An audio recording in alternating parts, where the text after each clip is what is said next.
Hi, my name is Shaun Canoy. I work with Keller Williams here in the Greensboro Triad area. And today I wanted to make a video for all you first-time home buyers out there, or just a home buyer in general, on some steps that you'll need to know on buying your home, all right? The first thing is this: you're gonna wanna be pre-approved, right? Unless you're paying cash, you need to be pre-approved by a lender, okay? Now there's a pre-qualification, there's a pre-approval.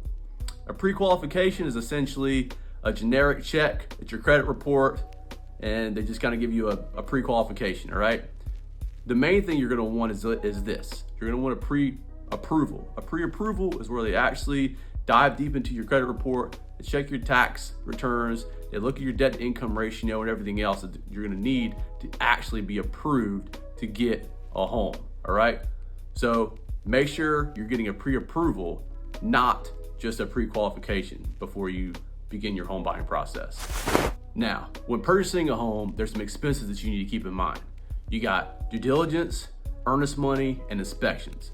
That's not including down payment and closing costs, but usually you're gonna discuss those costs with your lender, right? But I educate my clients on the real estate side about due diligence, earnest money, and inspections. So once you're pre-approved, we're gonna go out, find you a home. Find a home that you love, guess what? We're gonna place an offer on that home. Within that offer, there is due diligence and earnest money. Or you could use one or the other in an offer. It completely depends on the type of deal it is. There could be one offer that only has due diligence that you're using. Another offer could have only earnest money, or you could have another offer that has due diligence and earnest money. Completely depends on the scenario. Which brings us to the question of what exactly is due diligence? What is due diligence? Well, due diligence is essentially a good faith deposit that you're gonna give to the seller upon them accepting your offer, right? So essentially, you're bribing the seller to take your offer with this due diligence deposit. For example, let's say you find a house, it's $200,000, you offer asking price, $200,000. On top of that, you give $2,000 as your due diligence deposit. Essentially, you're saying, hey, accept my offer now, and I'll give you $2,000 up front, cash, non-refundable. Yeah, I said it, it's non-refundable. Due diligence money is non-refundable. However, at the end, at closing, once the deal goes through, that $2,000, it gets credited back to you. So let's say you purchase your home for $200,000, right? Well, at closing, all it's gonna say that's due is $198,000 because you've already paid up front $2,000, right? Now, let's go back real quick.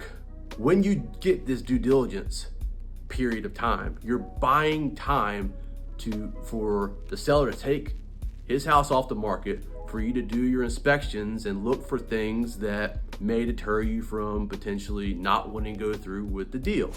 You may want to, you're gonna have your inspections, you're gonna look for, pests, mold, all types of things, or, anything that you think that could alter your decision on whether or not to purchase that home. You're buying that time. It's typically 2 to 3 weeks, maybe a month, just really depends on the deal, right? But that due diligence deposit is buying you that time for you to do your inspections to make your final decision whether you want to go through with the deal or not, right? And you can back out the deal for any reason. You just don't get that deposit back. You don't get that $2,000 back, that due diligence deposit. You're not getting it back, all right? So just when you do that, just make sure that you know up front that it's non-refundable. Only if the seller decides to back out of the deal can you get your due diligence money deposit back. Now, earnest money is very similar to due diligence money. However, earnest money does not go to the seller. It goes directly to the closing attorney, which is held in an escrow account, right? So let's say for some reason you decide to terminate contract during that 2 to 3 week due diligence period that you requested, right? That you bought with that $2,000, right? Well, if you cancel contract, you back out of the deal during that due diligence period of 2 to 3 weeks or whatever you requested, the closing attorney would just send your earnest money back to you. You get that back because you canceled during your due diligence period, all right? Now, there's a way to lose both due diligence money and earnest money. All right, let's say you got your offer accepted, you put your due diligence money down, you requested 2 to 3 weeks to do your inspections and everything else. And let's just say for some reason, maybe a life event happened or whatever, you decided to terminate the deal, all right? You backed out after that 2 to 3 week period, that due diligence period. Well, if you back out of the deal after due diligence period, you lose both due diligence money and earnest money, okay? So that is how that works. If you cancel contract after due diligence period, you will also lose your earnest money as well. Okay, so you're probably wondering, all right, how much is due diligence money? How much is earnest money? And to tell you the truth, it just depends, honestly. It depends on the market, it depends on the property, it depends on the demand. There's a lot of different factors that can play a role in how much those amounts are. Typically you could maybe assume that, due diligence might range anywhere from $2,000 to $7,000. Earnest money typically is a little lower. It might be maybe $500 to $2,000. It really depends on a lot of different factors, and there are no set amounts.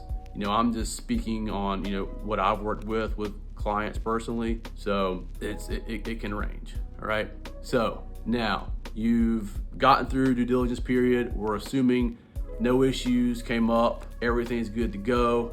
Next thing, you definitely want to keep up with your lender, make sure everything is going good to go. They have all the paperwork that they need.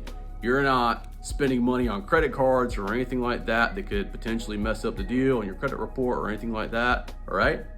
Next is closing day. This is the day that the keys are officially handed to you. You go to the closing attorney's office, you fill out all the necessary paperwork, do all the legal work, and after all of that is done, about 2 to 4 hours after that, the home will be registered under your name, and guess what? You're officially a homeowner. Congratulations. And that's a brief breakdown of the home buying process in North Carolina. It's very important to understand due diligence and earnest money. And like I said, due diligence can be somewhat risky. However, if you don't back out of the deal, then all of your due diligence money gets credited back to you at closing.